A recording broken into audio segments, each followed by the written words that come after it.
We're fearlessly talking about the biggest stories that matter to you the most. Breaking news, John Calipari is finalizing a 5-year deal to become the Arkansas Razorbacks' next head coach, covering college sports like no one else.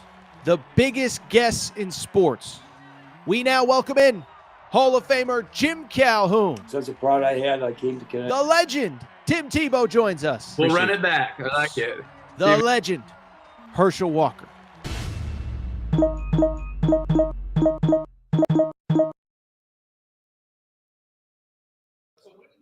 Welcome in, everybody. Thursday night edition, Air Torres Sports Podcast. I'm your host, Air Torres. Hope everybody's doing well. Hope everybody's having a great day. If you notice a little bit of a different background today, it's pretty straightforward. We are not in our normal home studio. We are live instead at Circa Casino, our new partners in Las Vegas. Yes, they are opening that sportsbook in Kentucky. We'll tell you about it in a minute, but they have a big football kickoff weekend every single year, and we are privileged to be here. So what is going on here at Circa? It is busy. It is fun. It's crazy. By the way, they have a Radio Row here, maybe some of your other favorite shows you'll see here throughout the course of the week. But bottom line is they got two major marquee events that if you're in Las Vegas, if you're in Nevada, you got to learn more about. Circa Survivor. Yes, it is a Survivor pool, $15 million grand prize, $1,000 entry. We did a Aaron Torres Survivor pool for college hoops. If you enjoyed that, this is like that on steroids. Also, as you can see on the screen, Circa Millions. That is a week-by-week pick'em, 5 picks a week, $1,000, $1 million cash prize. So there are all sorts of outlets all over the country broadcasting live here from Circa in Las Vegas. But I'll tell you what, we're excited to be here. We're happy to be here, and we do have a jam-packed show. So obviously, look, we're getting close to football. We're going to start with, how about this, our over-under win total picks and predictions for this year. Every single year, I hand out my favorite over-under win total bets in college football. Last year went pretty well. A couple years went really well. I'm going to give you my 5 favorite over-under win total bets. From there, we will talk a little bit about some odds and ends. It's quiet as we approach week 0. Friday, we'll do our official week 0 picks. But I only bring it up because here on a Thursday, we'll hit on some of these other odds and ends. Did you see the report? Coach O and Gruden, they want to do a tag team, basically a dream team, work together maybe at the next stop. We'll discuss that. SEC apparently going to 9 league games. We'll get into that. And there is a very interesting story in the world of college hoops recruiting. Tyran Stokes, number 1 player in America, sent out that cryptic tweet. So we're excited to be here at Circa, fired up. Before we get started, as you know, a couple reminders. Make sure that you're subscribed. Aaron Torres Pod YouTube channel. YouTube, we're closing in on 59,000 subscribers. Can we get to 60K by week 1? Cannot do it without your support. So make sure to subscribe, obviously, as well on Apple and Spotify. Wherever you get your podcast, if you do want to leave a 5-star rating and review, we would appreciate it. Really quickly, before we get started, you know who else we appreciate? Our friends, our partners, the people that are hosting us this weekend, Circa Casino here in Las Vegas. But remember, that new facility in Kentucky is opening this weekend. Okay, so if you're in Kentucky, Franklin, Kentucky, Mint Kentucky Downs, is the name of the casino. Circa is opening up a replica sportsbook. They have the biggest sportsbook in the world here in Las Vegas. Well, in Kentucky, they are opening up a replica sportsbook. It opens this weekend, launch party, 11 a.m. to 7 p.m. Eastern time. Drinks, prizes, giveaways, watch party for that Western Kentucky Sam Houston State game. It's going to be a great setup. And as I've told you, you want to support our show, but more importantly, you want to get yourself a nice little piece of merch. I have decided that if you tag me at Aaron_Torres or on Instagram, Aaron Torres Pod, and you tag Circa Sports, if you are at that launch party in Franklin, Kentucky, we will get you a piece of merchandise from the Aaron Torres Media merch store. If you're a Kentucky fan, we got those Hope and Pope t-shirts. And oh, by the way, if you're not a Kentucky fan, we got plenty of other good options for you. Tag us at Aaron_Torres, at Circa Sports. They are opening up their official casino and sportsbook in Franklin, Kentucky this coming Saturday afternoon. Also, before we get started, one other quick not minor announcement. I shouldn't say that at all. It's a major announcement because you know who else is back with the Aaron Torres Pod here for the fall of 2025. It is our friends. It is our partners, SeatGeek and the SeatGeek app. Okay, so bottom line is, it's that time of year. You're off the couch, right? You've been, going to the beach. You've been away. Well, guess what? Football's starting. NFL is starting. Major League Baseball is still going on. Concert shows, whatever. And if you need tickets, SeatGeek is the place to go. Number one ticketing app in America. The thing that I love about them, they rate every single ticket that they sell 1 to 10. Green means go ahead and purchase. Red means maybe you hold off a little bit. But SeatGeek is our partner, the number one ticketing app in America, and they are the place you need to go if you need tickets this fall. Here's the thing. It's not just that you need to go there if you need tickets. They also have a special offer for listeners of the Aaron Torres Pod. If you are going to any concert, any show, not just a game, but any concert show or game, you can go to SeatGeek.com, use promo code Torres. Promo code Torres, you get $20 off your first purchase. SeatGeek.com, the SeatGeek app, promo code Torres for $20 off your first purchase. With that said, it is a busy Thursday in the world of sports. Week 0, we're less than 48 hours away. There is no more time to waste. So let's go ahead and get to the topic of the day. Topic of the day, listen, college football is here. And every single year, right around this time, we do our favorite over-under win totals for the coming season. Okay, so obviously, I think everybody knows what an over-under win total is, but Vegas, your favorite sports book, Circa Casino, obviously, they not only give out point spreads and lines for every single game, but they also give out over-under season win totals for every team in the NFL, college football, etc. So if you're a Georgia fan, the over-under might be 9.5, and you can bet, are they going to go over 9.5, under 9.5, right? And so every single year I give out my 5 favorite over-under win total bets.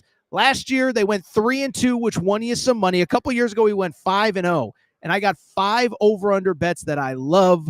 Again, these aren't necessarily the biggest brands in college football, but the best bets that I truly believe. So if you're an Alabama fan and you don't hear Alabama, if you're an Ohio State fan, you don't hear Ohio State, doesn't mean I don't love your team.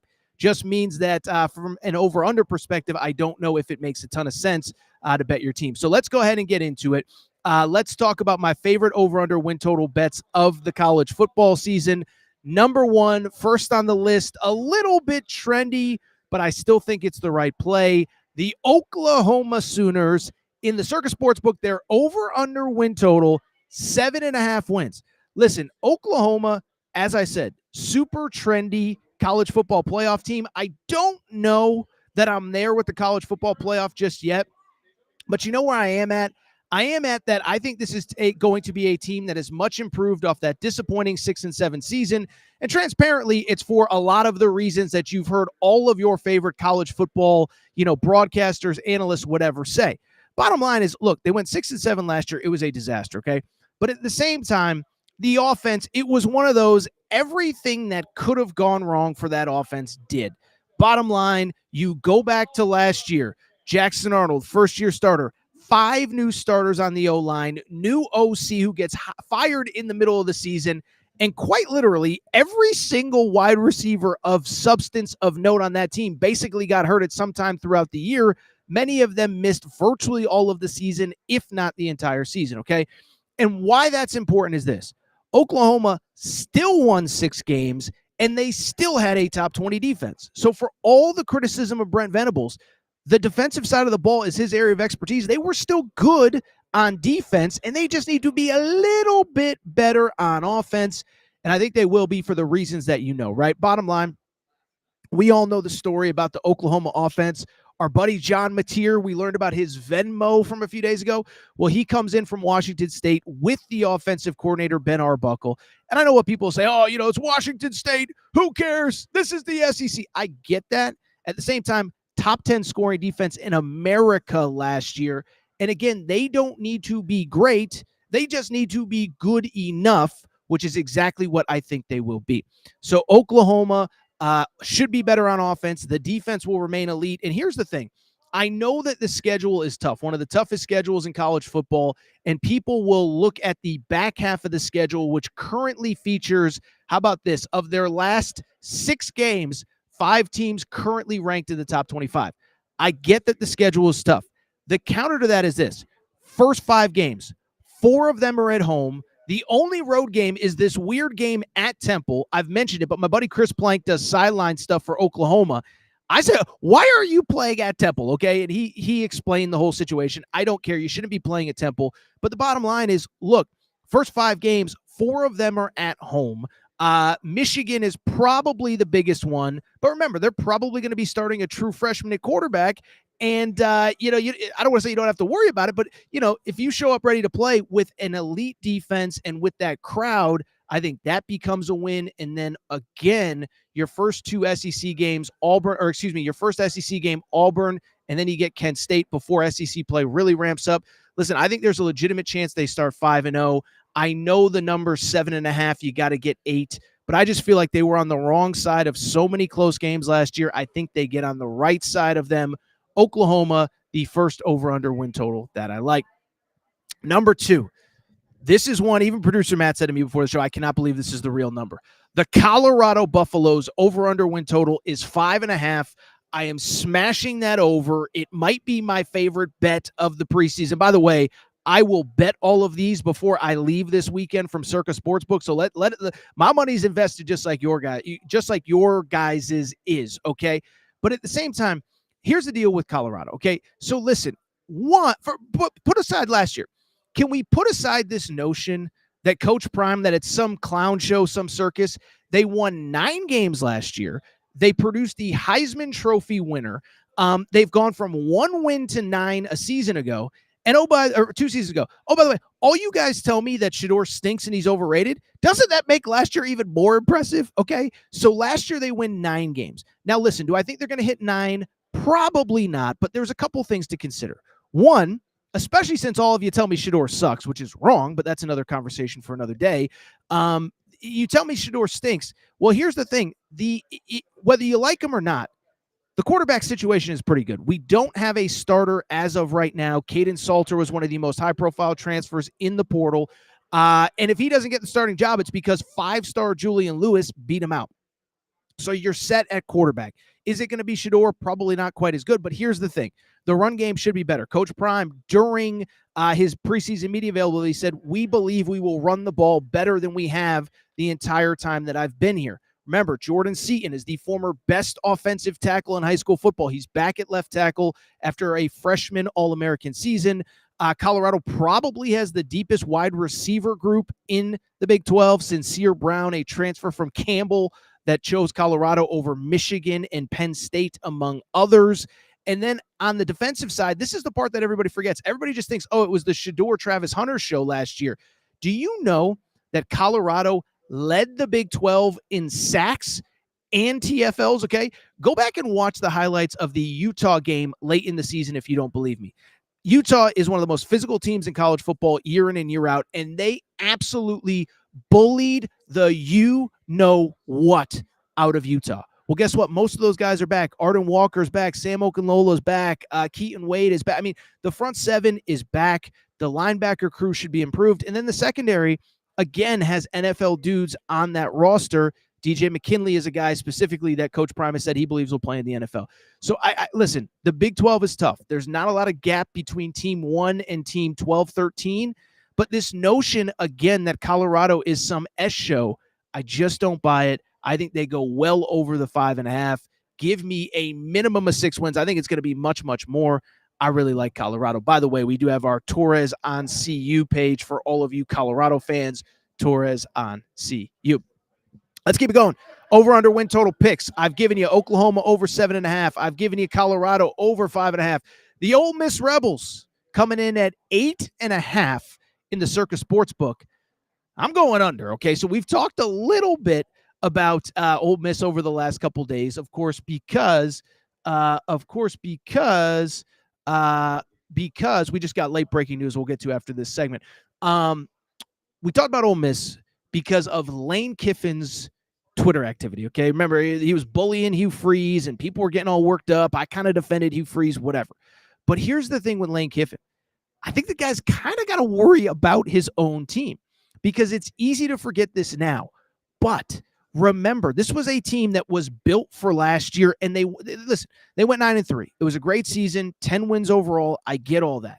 But at the same time, think about what they lost. Jackson Dart, first-round pick. Walter Nolan, first-round pick. They lost their top 2 rushers. They lost their top 2 receivers, including Trey Harris, who was a second-round pick of the Los Angeles Chargers. And so to me, when I see Ole Miss, I see a team that basically has to replace virtually everybody of substance from the past season. And I know that they've done well in the portal, but they are not the kind of team that year over year can replace 8, 10, 12 guys to the NFL from the portal. That's just not how they're built. They're not Georgia. They're not Ohio State. And so I look at Ole Miss. I like them. I don't love them. The other thing with the Rebels, I know that the schedule by SEC standards isn't brutal, but I would argue their 2 toughest games are on the road, Georgia and at Oklahoma. Also, I think this is kind of interesting. Remember last year, 4 straight basically cupcakes to open the season before they then got deeper into big SEC play, Well, this year, week 2, they go to Kentucky. Luke, one of our listeners, has been asking me about that game for a long, long time. And I'm here to tell you, Luke, I'm kind of with you. I think that's one that Kentucky can get early in the season. Arkansas in week 3, I know people are down on Arkansas. The counter to that is, Arkansas and Sam Pittman have played Lane Kiffin tough every year except for last year. 2-3 Arkansas is against Lane Kiffin since he took over. One of the losses was by 1 point, that crazy 52-51 game. And then there was another game that was a touchdown difference. So I like Ole Miss. I don't love them. I'm going under the 8.5. Let's keep it going. 2 more. First over. Listen, it was a bad year at Florida State last year, but their over-under win total is 6.5. They're going to get to 6.5, okay? So you look at Florida State. Again, last year was a disaster. I actually kind of forgot how big of a train wreck Florida State was until I actually started doing all my prep for the season. You know that Florida State last year averaged 16.5 points per game. You know how hard it is to average 16 points per game in college football given the variance from team to team? And so last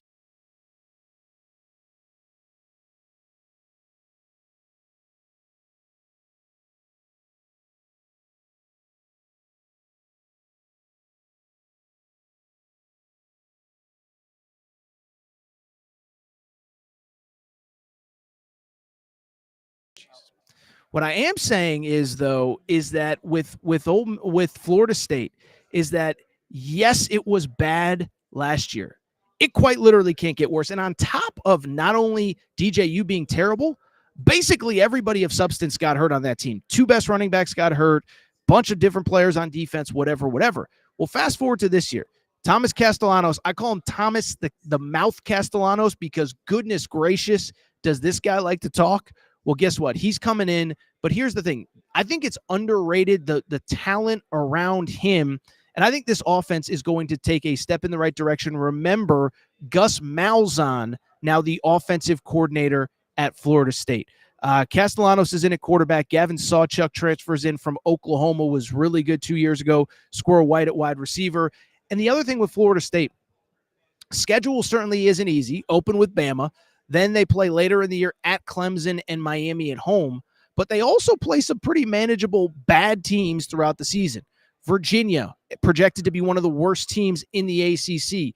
At Stanford, I know it's on the road. It's a weird 10:30 Eastern start time. That should be a win. Wake Forest, the same. Those are the 3 teams that were picked to finish 16th, 17th, and 18th in the preseason poll in the ACC. So listen, I'm not saying they get to 12-0. I'm not saying they beat Bama week 1. But can I see the scenario where they're much better than people expect? I can. I like the over of 6.5. That is via the Circa Sportsbook. Last over-under win total pick of our official best bets. It is Curt Cignetti's Indiana Hoosiers. By the way, we haven't even talked about this, but they added a strength of record component to picking college football playoff teams. We might as well just call it the Indiana corollary or the Indiana rule, because basically that rule was put in because people felt like Indiana was ducking everybody. Weak Big Ten schedule, canceled the game against Louisville, and basically the SEC has been complaining since then they shouldn't get in just because they were 11-1.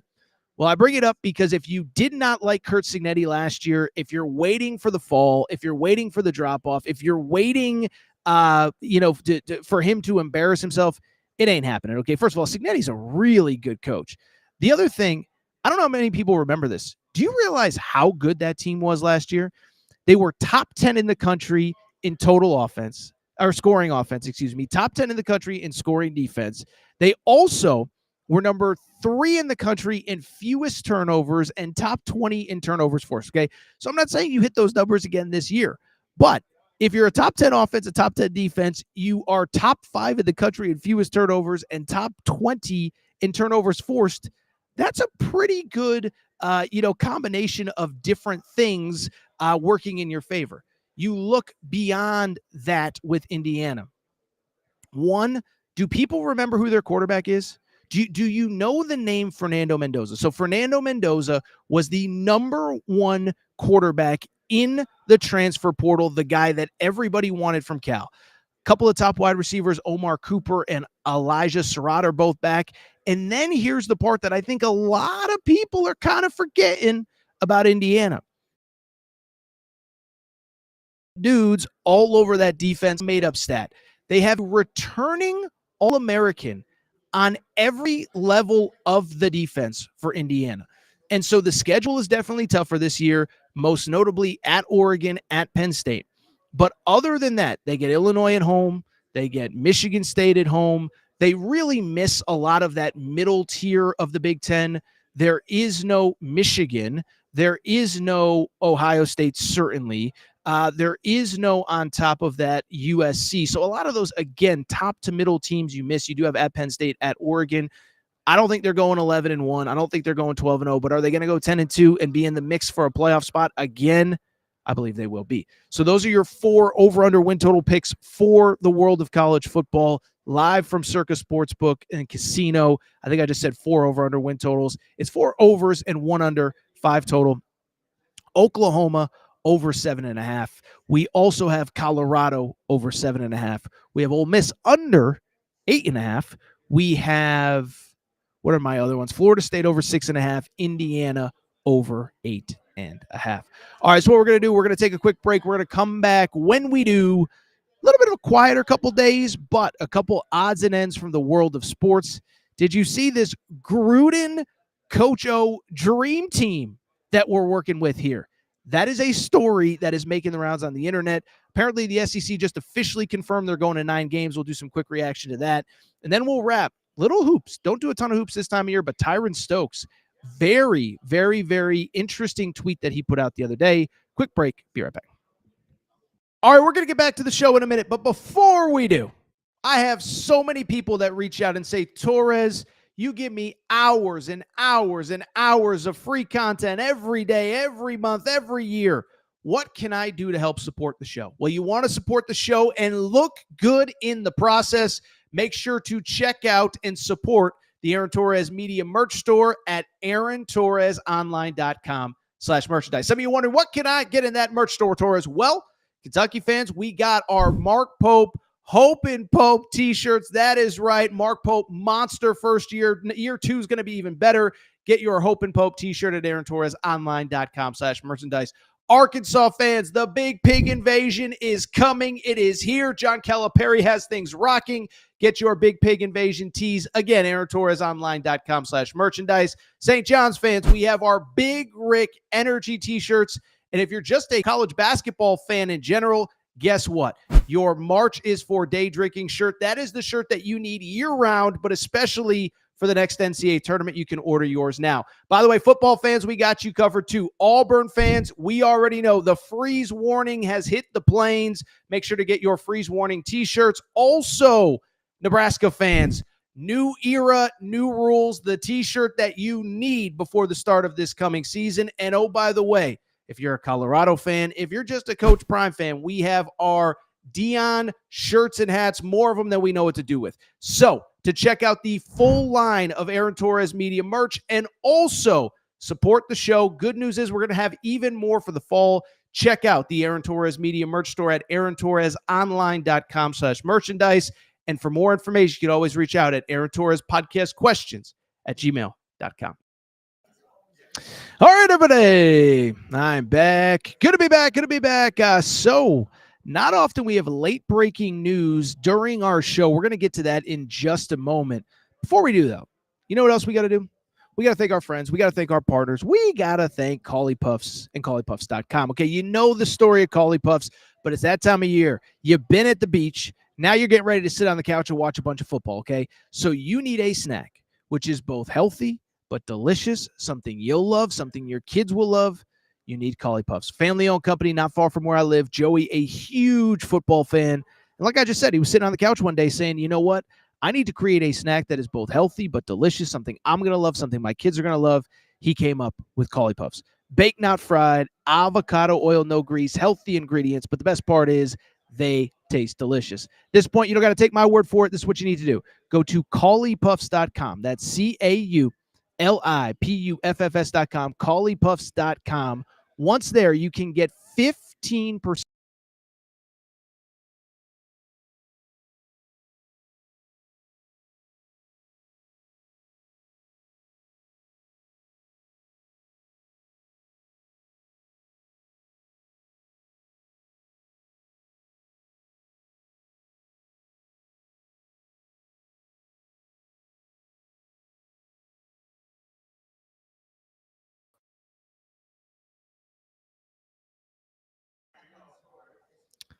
Get 15% off your first purchase, not just your first purchase, but any purchase when you use promo code Torres. We got to get the Wi-Fi figured out here. Promo code Torres, Torres, 15% off your purchase, ColliePuffs.com. You can also get them on Amazon.com, but you can't get the discount there. ColliePuffs.com, promo code Torres for 15% off your purchase. All right, so I'll tell you this. It's not often that we get breaking news during the show. But producer Matt, you might have seen his arm for the first time ever on this show. But just minutes ago, he sent me something that apparently, how about this? The SEC is officially going to 9 conference games starting in 2026. I'm just going to read you a statement straight from Greg Sankey. By the way, this story was kind of breaking throughout the day today. Ross Dellinger kind of had the news on it, and I think, you know, frankly, ESPN, the SEC's partner, was probably waiting for an official statement from Greg Sankey. But I bring it up because Greg Sankey says, quote, adding a 9th SEC game underscores our university's commitment to delivering the most competitive football schedule in the nation. This format protects rivalries, increases competitive balance, and paired with our requirement to play an additional power opponent, ensures SEC teams are well prepared to compete and succeed in the college football playoff. All right, a couple quick thoughts here. I'm doing this all off the top of my head. One, not surprised at all. Okay, first of all, it's a weird thing because very rarely do I think that the league office and the coaches and the administrators are on different pages here. But Greg Sankey, this is something that Greg Sankey has privately wanted for a very long time. He has wanted to go to 9 games. You know, and it makes sense, right? From a business perspective, it makes perfect sense. You're keeping more of your inventory in-house. It is now 8 more games that you can add to a calendar. And basically, you know, it's 8 more games that keep your partners happy, that you can put on SEC Network, whatever, okay? The issue has been the coaches have been pushing back on it. The ADs, in some cases, have been pushing back on it. Now, Alabama is cool with going to 9 league games. Georgia is cool with going to 9 league games. But it's like pretty well documented. Like Kentucky, as an example, Mitch Barnhart, the AD, has been as vocal as anybody about not going to 9 league games because, frankly, for Kentucky, it probably means another loss on the schedule. And so I'm not surprised that this happened because it was what Sankey wanted.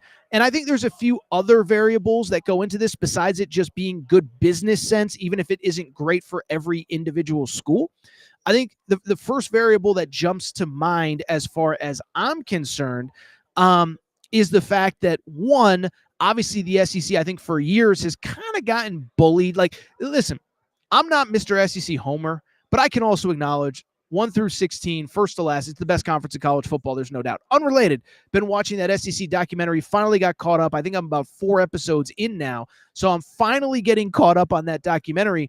But I only bring it up because it is just different. Like you get past, I love the Big Ten, and I think the Big Ten is getting deeper by the year, but you get past team 4, team 5 in the Big Ten. There's a lot of, Purdue's and Wisconsin kind of stinks right now, and Minnesota's. In the SEC, it's like, yeah, good luck going to Auburn on a Saturday night. Ask Texas A&M about that. Ask LSU about going to A&M. Ask Ole Miss about going to LSU. I mean, every single place, as Nick Saban would say, outside of Vandy, is not an easy place to play. So I get why some schools were against it. I get why the league office wanted it, but I also do think the only thing that could really be held against the SEC was that they were only playing 8 league games when everybody else was playing 9. And you go back to, we just talked about Indiana a second ago. Indiana, Curt Cignetti at Big Ten Media Day, what was his big thing? His big thing was, you guys tell me we're not playing enough power conference teams. We play the same power conference number of games as most of the SEC. And I went through it that day. Not Georgia, because they play Georgia Tech, but, Ole Miss, I don't believe, plays a power conference opponent outside of the league. South Carolina last year played Clemson, but whatever. You get the point, is that there are a lot of schools that are not playing that 9th power conference team, and Big Ten schools are like, why are we scheduling big out-of-conference games if you guys aren't doing the same? The other reason that, to me, I am not surprised by the fact that we are going to 9 league games is because, in addition to it just being good business, on top of that, it kind of gives the SEC leverage in negotiations for the college football playoff as well. Remember, Tony Petitti, the Big Ten commissioner, who I'm starting to wonder, does this guy even know what he's doing? Another conversation for another day. But thing with Tony Petitti, he has been adamant about this 4-4-2-2-1 model. It's stupid. It doesn't even make sense. I will readily admit that, okay? But basically, he has said, I am not getting off of this 4-4-2-2-1 model until you guys go to a 9th league game. Well, now that they're at a 9th league game, I think it makes it a little easier for the SEC to get their preferred playoff set up for 16 teams, which would be 11 at-larges along with 5 power conference champions, or 5 conference champions, 4 power conference champions, we assume, plus the top group of 5 champions. So to me, that was an important variable as well, was the notion that the Big Ten wasn't going to budge on the college football playoff setup if the SEC didn't go to 9 league games. Basically, the Big Ten was like, why are we going to help you when, again, we're playing one more league game than everybody else is? So I'm not surprised that this happened. It's going to be for 2026. I think the cool part is with the, and by the way, I think it kind of had to be made for 2026 because obviously, the schedules just flipped this year. And so to me, it had to be kind of done because obviously, next year you're going to flip schedules. You're going to play different teams. So you had to figure out, is the 9th league game going to be there? Luke in the chat actually asked me a great question. He said, which rivalries would you like to see brought back? Torres, what permanent SEC matchups do you want to see in a 9-game conference schedule? So with that, I assume they're going to go to the 6-3 model. That means 6 rotating opponents and 3 rivals that you would play every single year. So I don't know how many are going to change because we're currently at a 5-3 model right now. Let me make sure that's right. 6-3, that'd be 12. Yeah, that would be right. So I don't know that too many of the rivalries that are currently in place are going to change. Like, I think that Alabama is going to get LSU, Auburn, and Tennessee every single year. I think Tennessee is going to get Vandy, Alabama. What do they play? Vandy, Alabama, and is it Florida or Kentucky every single year? I can't even remember off the top of my head. So to me, I just don't know that much is really going to change. Some of the rivalries that I would like to see come back. By the way, producer Matt, you don't have to come on camera, but am I right on that? They're not going to. So we're going to have, I'm just doing this off the top of my head. So 6-3 just means that we're not going to add another rival for during, like, yeah, that's right. I know I'm doing it right. Yeah, you should. Yeah. With 9-game conference schedule, you have 3. If we go do the 6-3, it'd be 3 permanent rivals. But isn't that what we have right now, though? Because Alabama has Auburn, LSU, and Tennessee, I thought. Great radio. No, because right now they play 8. So I think it's a 5-3 model now, so it's going to be a 6-3 model. So yeah, so I don't know that many rivalries would actually change or be added or subtracted. Now, I will say, when Texas and Oklahoma came to the league did leave the option open of, just because certain rivalries are being protected right now, what that means is that they would be included in the schedule. It didn't mean that they would be going forward. So could we get a Georgia, South Carolina setup again? I think we could. Producer Matt, Auburn fan, wants Mississippi State back on the schedule as much as possible. So we'll see what happens. Again, I don't think it changes very much with the rivalry. Sorry for the bad radio there. I just want to make sure that I was right on that. But yeah, so like Arkansas, for example, I believe the 3 protected rivalries are LSU, Texas, and Missouri, LSU. I think it's Missouri, LSU, and Texas. So anyway, I only bring it up. Let's see here. Producer man, I could just Google it on my TV. It's okay. The point is that I don't think that many rivalries will change.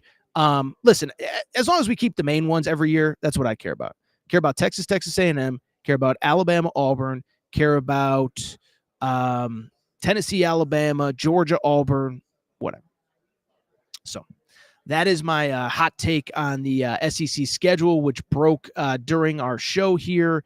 Let's see here. Luke says, if Alabama gets Tennessee, LSU, and Auburn as their 3 permanents every year, they'll have the toughest schedule every single year. I mean, transparently, isn't that part of why Nick Saban retired? Like, there was a very public story about like Nick Saban complaining in the league office about the 3 permanent opponents that he was going to get with this new schedule. And of course, remember, there's no Mississippi State on the schedule going forward for him in this new model. There's no couple other schools that he was used to kind of beating up on.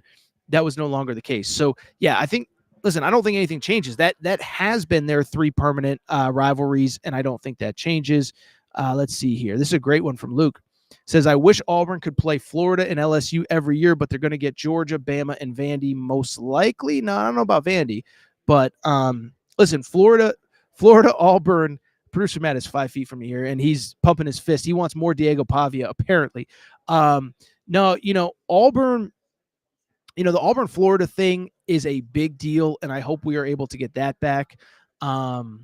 Yeah. So anyway, enough with the scheduling stuff. I don't know how much you guys care, but it is an interesting thing that broke during our show. Really quickly, listen, Producer Matt, we'll be quick on this Jon Gruden, Ed Orgeron thing, because we didn't know the SEC thing was going to break during our show. But I'll tell you this, season hasn't even started yet. Listen, coaching carousel stuff is a fine line, because you always want to find the balance of, even if you think your school is probably going to have head coach, every fan is rooting for their team to succeed. And so I try to find the balance of interesting stuff that pops up without just being like super clickbaity, whatever. And so I bring it up because, listen, if you're a Kentucky fan, you want Mark Stoops to succeed. You don't want him to go 2-10. If he goes 2-10, there's a conversation to be had, but you want him to have success. If you are a fan of Arkansas, you want Sam Pittman to have success. Auburn, Hugh Freeze, Brent Venables in Oklahoma, on and on. But at the same time, listen, no SEC job turned over this past year. I just don't see a scenario where all 16 head coaches are back a year from now. And so it's going to be interesting, because some of these jobs are going to open.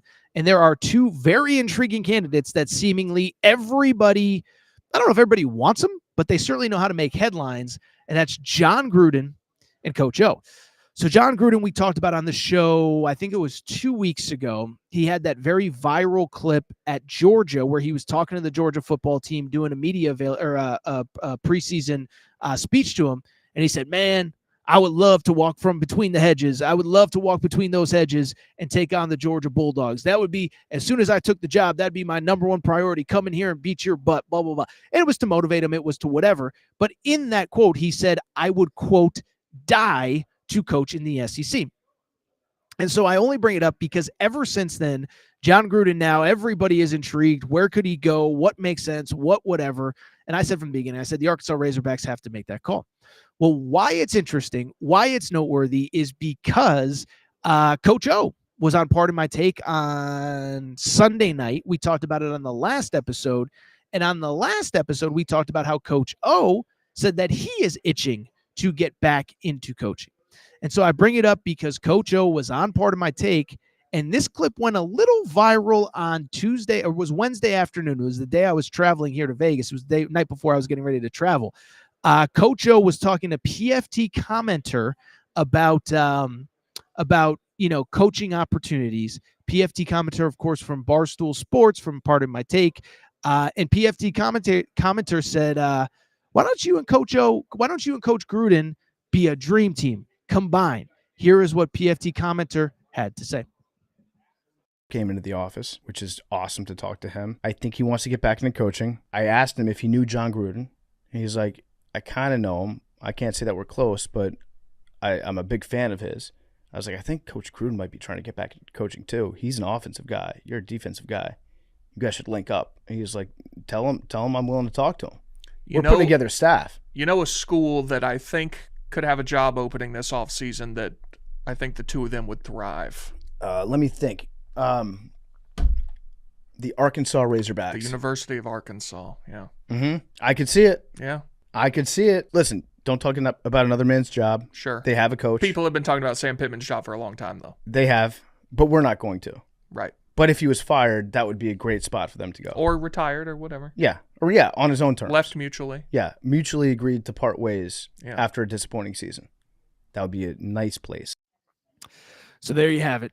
The Jon Gruden, Coach O dream team. Now, I'll be totally transparent here. Again, we won't get into the Arkansas element of it. Listen, Sam Pittman's doing his best here. It's so funny. Like I said, I was watching that SEC documentary.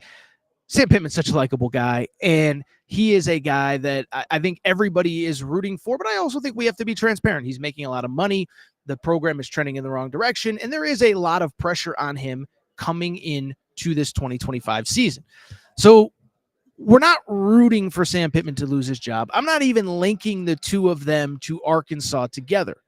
All I will say is, can you imagine the Coach O, Jon Gruden dream team? One, the content that would come out of there would be absolutely unbelievable. Press conferences would be must watch. Here's the big question. Would they do press conferences together? Would they do them solo? Would they rotate one week to the other?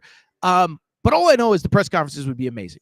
The media availabilities would be amazing. The post games would be amazing. I think it would be a recruiting dream team as well, because who doesn't want to play for Jon Gruden? Who doesn't want to play for Coach O? We talked about Coach O the other day I think his future is actually as like in that GM type role. I think that's where it makes the most sense for him.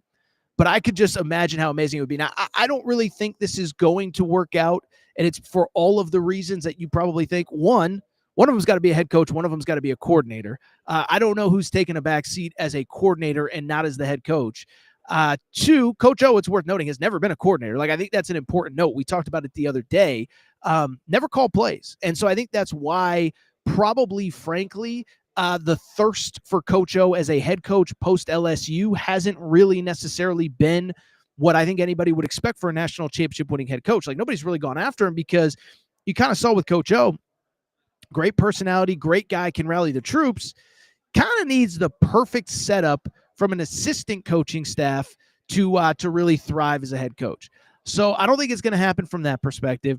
I don't think it's going to happen because one of them couldn't be a head coach. Maybe they could be co-head coaches. Maybe it could be like a buddy TV show where they both are just equal. One runs the offense, one runs the defense, and they stay out of each other's way. I don't know. It would be incredible. I don't think it's going to happen. I will say this. I think Gruden's going to be a college head coach, and I think it's going to happen maybe next year. He's not going back to the NFL while he's in the middle of a lawsuit with them. And I think the brand has been kind of, what's the right word? Not cured, but, the brand has been fixed enough where I think for them, it could make a lot of sense. So we'll see what happens. Coach O, I don't know that he's really, is an SEC school going to hire him? I don't really know about that. But just bring it up because it was an interesting story that popped up on the timeline here over the last day or so. All right, so what we're going to do, we're going to take a quick break. We're going to come back when we do one more topic before we get out of here. Tyran Stokes, #1 high school basketball player in America, put out a very cryptic tweet over the last couple days. What does it mean? What does it not mean? Quick break. Be right back. What's up, everybody? It's AT, and I've told you before, when I'm on the road, when I'm podcasting, sometimes you end up looking like a slob. Look at me, mismatched socks. I'm wearing shorts. What am I doing? The folks at Firebox said, Torres, let's get you some fresh gear to look better when you're on camera. Well, what do you think? This is all part of the spring collection for Feilbach. These jeans, perfect when I want to go to games, casual, serious, business casual, you name it. Got the quarter zip. And oh, by the way, we got this perfect zip. This is the perfect spring, summer zip that you can wear when you're out with friends. Maybe it gets a little chilly. Maybe it's a little chilly in the morning. Perfect for all occasions. So this is what I need you to do. If you like what you see, and you should, what I need you to do is visit Feilbach.com. That's Feilbach.com, F-I-O-B-O-C. By the way, Feilbach has a special promo code for listeners of the Aaron Torres pod. Use promo code Torres and get 20% off your purchase. Thank you again to Feilbach. By the way, make sure that you're following them on social media at Feilbach, F-I-O-B-O-C. Thank you, Feilbach. All right, everybody. I'm back. Good to be back. Final segment of the show. So good to be back. Do want to go ahead and wrap a little bit of a college hoops note. By the way, we are so grateful to be broadcasting here live from Circa Casino here in Las Vegas. A quick reminder for those of you who are in Kentucky, the sportsbook in Franklin, Kentucky is opening this weekend, 11 to 7 p.m. Eastern time. They're going to have all sorts of cool stuff, prizes, giveaways, watch party for that Western Kentucky, and also Western Kentucky's playing Sam Houston State. So that is 11 a.m. to 7 p.m. Eastern, Mint, Kentucky Downs, Franklin, Kentucky. The Circa Sportsbook is officially opening this weekend. And as I said, make sure to tag us at Aaron_Torres at Circa Sports for everybody who is going to be there. Let's go ahead and wrap the show. One quick story that I do think is worth just glossing over. A little bit of college hoops recruiting. Okay, so here is what you need to know about the world of college hoops. It's a very quiet time in recruiting, but it's about to pick up because keep in mind, most of these top players, their lists have been cut.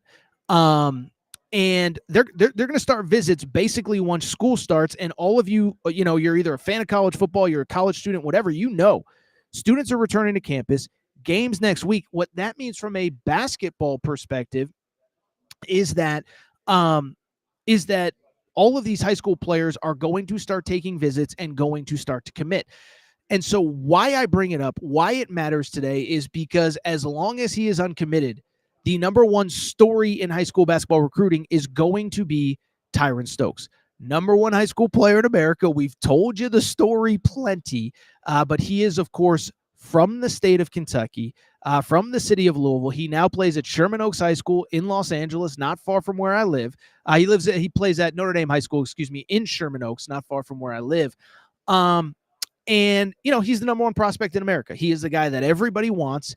He is, I think he's really the only guy that's like that upper level dude that I think can step in and make an impact day one in college basketball, the way that we expect Darren Peterson at Kansas, AJ Debonsa at BYU, Cam Boozer at Duke this coming year.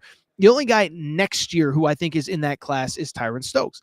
Well, I bring it up because Tyran Stokes has already taken a couple visits, Kansas, Louisville, and Kentucky. Has a couple more set up, but he put out a very cryptic tweet over the last couple days. I just want to go ahead and discuss really quick. Producer Matt, can you pull that up for me if possible? If not, I should be able to do it myself. All right, let's see here. Oh, I found it. Look at that. The tweet is up. Tyran Stokes, number one player in America. This broke the internet, at least college basketball internet, on Tuesday night. I think it was Tuesday night, because all he tweeted out was 5 heart emojis, 2 red, 1 blue, 1 green, 1 white. What does it mean? What does it not mean? Oh, let's go ahead and break it down. Okay, so Tyran Stokes, what does it all mean?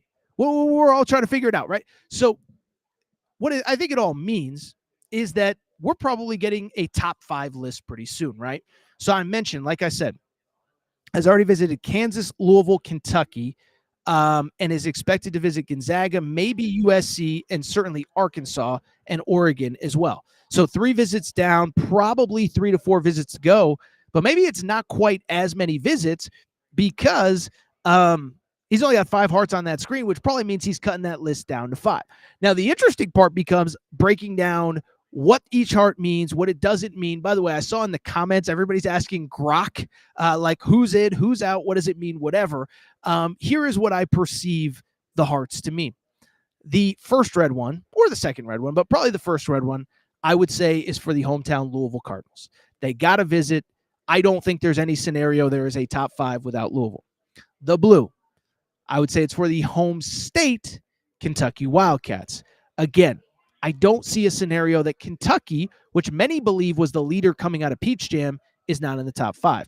Green, well, he ain't visiting Michigan State. He ain't visiting North Texas.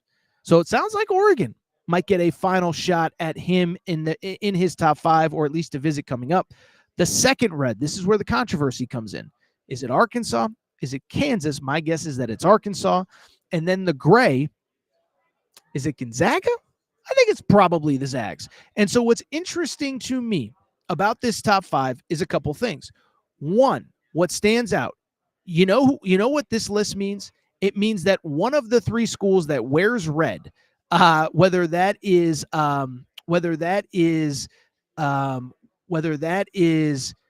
Arkansas, Louisville, or Kansas. What that means is that one of those 3 does not make the final 5. My guess is that the final 5 will not include Kansas. This is not official yet. I do not know. Nothing is confirmed. I do think there's a very good possibility that Kansas is probably not in that final 5. Reasons why, pretty straightforward. One, listen, I know that, shoe company recruiting isn't what it once was, isn't what it used to be, but I do think it's probably unlikely that Tyran Stokes ends up at a Adidas school. He played on the Nike circuit, blah, blah, blah. You don't need me to go through the history of the role that shoe companies play in recruiting. But at the same time, if there's one Adidas school, it's going to be Louisville. We'll talk about Louisville in a minute. But with Kansas, kind of just a weird time for that program. Bill Self, what is the future? How long is he going to be there for? When could he be out? If he has a disappointing year this year, would he retire after this year? And that would concern me if I was a parent or an advisor to the number 1 player in America. Do you want to commit to a place where the coach is on retirement watch? Now, to be clear, anything can happen with any of these coaches. And I know even Calipari is getting older, but Calipari ain't going anywhere. He's clearly revitalized being at Arkansas. So I think this probably means that Kansas is out. Now, as far as the other 5, there's a couple interesting elements here. One, it's interesting that Oregon, which hasn't even gotten a visit yet, makes that final list. What that says to me, it says to me that Nike money, it ain't taking a backseat to nobody, right? I know we live in a rev share era. I know that everybody's supposed to stay in this cap, but I think it would be very easy to justify Nike giving an exorbitant, quote-unquote, NIL deal to the number 1 high school player in America who is going to be the number 1 pick in the 2027 NBA draft, who also, oh, by the way, is a very marketable type player. So Oregon's going to get a visit. The Gonzaga thing, I don't really know what to make of. He's obviously on the West Coast right now. Gonzaga, as you've probably heard, is a West Coast school. But, I think they'll get a visit.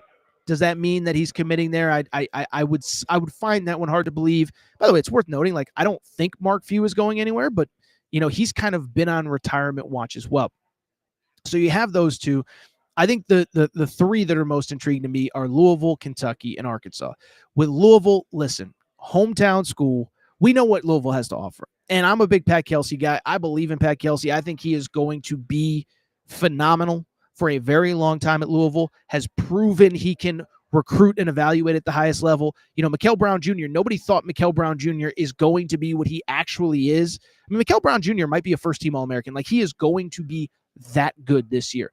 So you have Mikal Brown Jr., I think Talon Kinney in that class of 2026, who is also a Kentucky native, is going to end up at Louisville. And so if that's the case, that's a nice little group that you have there. And again, it's the hometown school. And I do think it's worth noting the quote that Tyran Stokes' mom gave our buddy Jacob Polachek, where she said, yeah, we're from Louisville. We don't watch Kentucky games. So Louisville is going to be in the mix, I believe, right up until the end. Kentucky, listen, I know Pope hasn't landed that super, super, super elite high school player. Now, Kentucky fans always bring up the point. Jaden Quains is a former 5-star, committed out of the portal. Braden Hawthorne's about a top 30 or so guy. He committed just a few months back. So it's not like Mark Pope hasn't landed anybody that isn't elite outside of the state of Kentucky, but his big high school recruiting wins are all Kentucky-based guys. It is Jasper Johnson. It is Malachi Moreno. And we will see if Tyran Stokes can be the next guy. I think Kentucky's going to be in until the end. As I said, it's worth noting to me that I find it very interesting that Tyran Stokes is a player that is from Kentucky. And then again, coming out of Peach Jam, it feels like Kentucky, many believe to be the leader. Finally, I'll just say this. I think the total wild card is Arkansas. And what's interesting about Arkansas, I don't know where Arkansas stands, and this is going to sound crazy. I don't even know at this point what John Calipari's stance on all of this stuff is. And what I mean by that is this, is that, listen, for years, we know the Cal reputation. He was the one and done guy. He was the guy that, went in, signed all the top high school players. He came in, and we know the quote. You come into your town, last minute, get the guy you wanted. That's not really who he's been at Arkansas or in the NIL era. I know people that know him that, he cautions about how to spend the money, not to just, yes, there are a lot of resources at Arkansas, but he's just not outbidding everybody for everyone in the portal and whatever. I think he's being smart with his money. I don't think he's overspending it.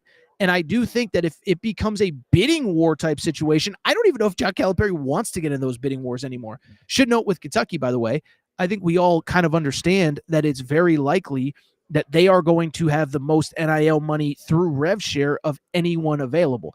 So we'll see what happens there. Remember that Matt Norlander report that Kentucky has more rev share money dedicated to basketball than just about anybody else. So we'll see what happens there. I think Arkansas is the wild card. Again, I don't even know how Coach Cal really feels about, spending big money on freshmen these days. Again, I always say, like, he's done this interesting rebrand. It almost reminds me of like the kid in high school that was a nerd that goes to college and changes how he dresses, and all of a sudden he's just a completely different person. That's kind of how I feel with Coach Cal.